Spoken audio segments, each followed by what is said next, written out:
విజయసాయిరెడ్డి అనుకున్నంత పని చేశారా? జగన్‌ని, వైసీపీని ఇరుకుని పెట్టడంలో సక్సెస్ అయ్యారా?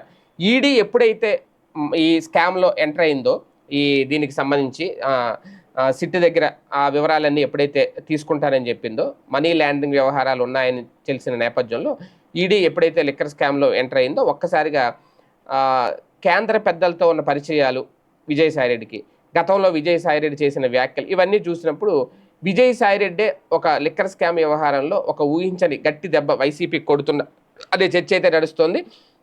తాజాగా మద్యం కుంభకోణంలో జరిగినట్టుగా భావిస్తున్న మనీ లాండరింగ్ వ్యవహారాన్ని తామే తేలుస్తామని ఏపీ అధికారులకు లేఖ రాసింది. అయితే ఇలా ఈడీ ఎంట్రీ ఇవ్వడం వెనక విజయసాయిరెడ్డి ఉన్నారు అనే చర్చ అయితే సాగుతోంది. కొందరు తమపై పగబెట్టారు, వారి విషయంలో మనం జాగ్రత్తగా వ్యవహరించాలని జగన్ ఎప్పుడైతే చెప్పారో ఆ మాటలను బట్టి చూస్తే ఖచ్చితంగా ఆ ఉద్దేశం వెనక సాయిరెడ్డి ఉన్నారని అర్థమైపోతుంది. కాకపోతే ఇది సాయిరెడ్డిని ఈడీకి లేఖ రాసేలా చేసింది అనేది కూడా కొంతమంది అంచనా. ఎందుకంటే ముఖ్యంగా జగన్ మీడియాలో సాయిరెడ్డి మీద వచ్చిన కథనాలు ఏవైతే ఉన్నాయో ఆయన ఆ కథనాల మీద ఆవేదన వ్యక్తం చేశారు మీడియా ముందే.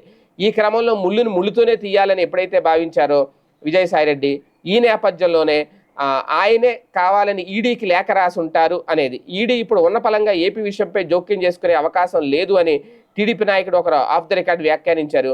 ఎందుకంటే ప్రభుత్వం కానీ మద్యం కేసును విచారిస్తున్న ఏపీ అధికారులు కానీ ఈ కేసులో ఈడీ జోక్యం కోరుతూ ఇప్పటివరకు లేఖ రాయలేదు, కనీసం సంప్రదించలేదు. ఈ పరిణామంతో సాయిరెడ్డి తన విశ్వరూపం చూపించే క్రమంలో అంది వచ్చిన అవకాశం వినియోగించుకున్నారు అనే టాక్ అయితే నడుస్తోంది. అదే కనుక జరిగితే సాయిరెడ్డి అనుకున్న టార్గెట్ పూర్తి చేశారా అనేది కూడా ఒక చర్చ.